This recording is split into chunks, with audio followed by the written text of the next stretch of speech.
The Santa Blanca cocaine production pipeline, led by El Yayo.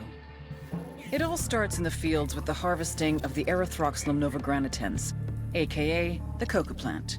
Of the 200 known species of Erythroxylum, only 2 contain usable levels of cocaine, so you have to know what you're planting. El Yayo knows what he's planting. First, his people strip the leaves off the plant. Then the leaves are dried, finally chopped, and sent to the lab. That's where this chick comes in. La Gringa here is an American chemist with Mensa-level IQ and sub-zero morality numbers. They take the chopped leaves, dust them with lime. That's right, lime. Then pour diesel fuel all over them. Stir for 3 days. You can use a washing machine or a cement mixer, but Santa Blanca does it by hand. Then, they mix all this shit with sulfuric acid, a dash of caustic soda, and bam, cocaine paste. You dry it, chuck in more acid, and pretty soon, you got powder. But now you have to purify it because no one wants to snort yellow powder. It's gross. So, a little more acid, some potassium permanganate, pyrolusite. Hungry yet? Filter it with ammonia, and beautiful, pure white cocaine. But everyone knows how to do this, right? What makes Santa Blanca so special? What makes SB a brand? Because they figured it out. How to mass produce a custom product. Plant genetics, logistics, mechanization, state-of-the-art labs, reduction of redundancies, quality control, purity of chemicals, and, of course, the secret sauce. They're geniuses. They've taken coke production into the 22nd century. What Henry Ford did for the factory, they've done for the lab. They're innovators, they're pioneers, they're SB.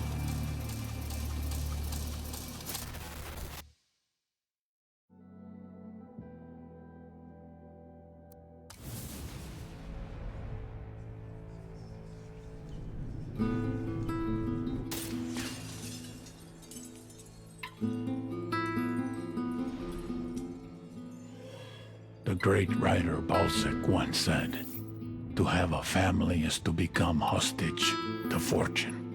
I told El Yayo we had something in common. We're both too old to start over. Me to start a new organization. You to start a new family.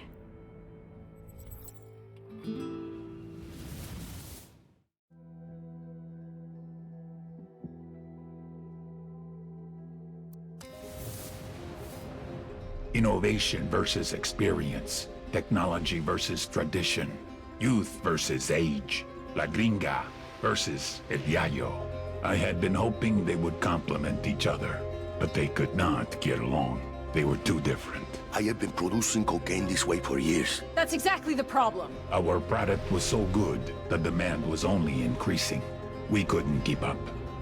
I don't care how you do it. Science, tradition, or voodoo. Just make more. Or I'll find someone that can.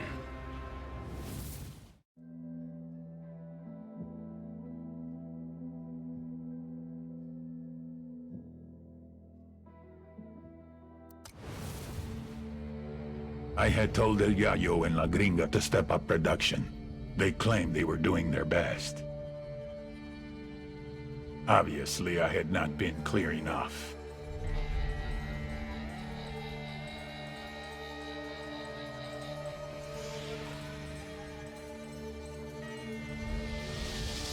This man's life was in your hands, and this is what you've done with it.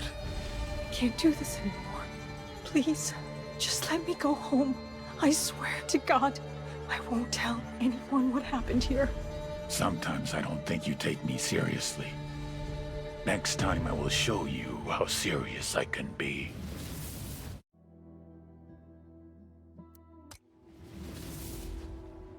Desperate people make desperate mistakes, and I had made El Yayo and La Gringa desperate.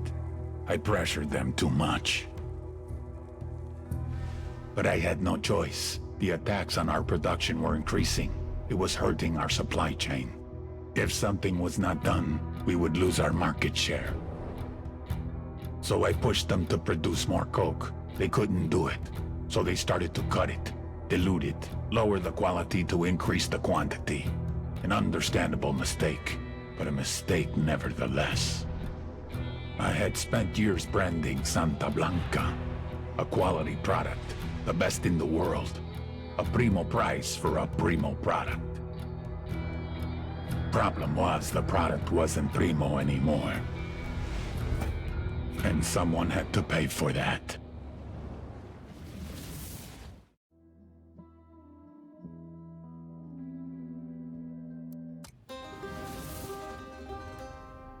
El Yayo was born amidst the Bolivian coca.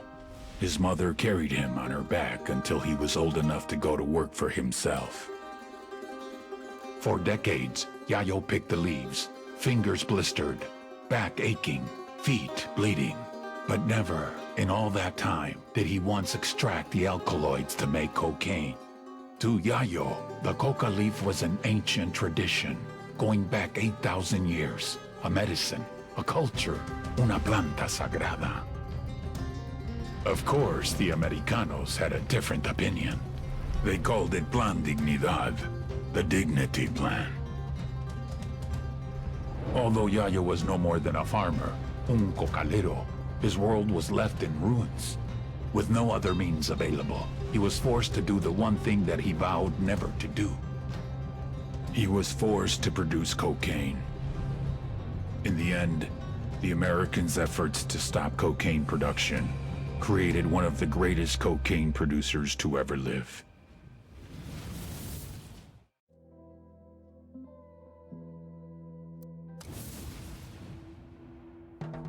You cannot feed the hungry without food. You cannot heal the sick without medicine. And you cannot satisfy demand without a product. With the cocaine production in shambles, our market share was shrinking more and more every day. We increased prices, but it was a temporary solution.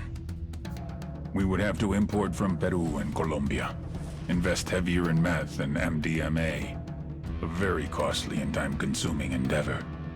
It would take years to rebuild. I had no choice. If workers were left unpaid for too long, there was no telling what they would resort to. But the biggest loser in all this was the people of Bolivia. Out of work with no means to support their families. All they could do was wait. Wait and see who was next to take possession of the coca fields.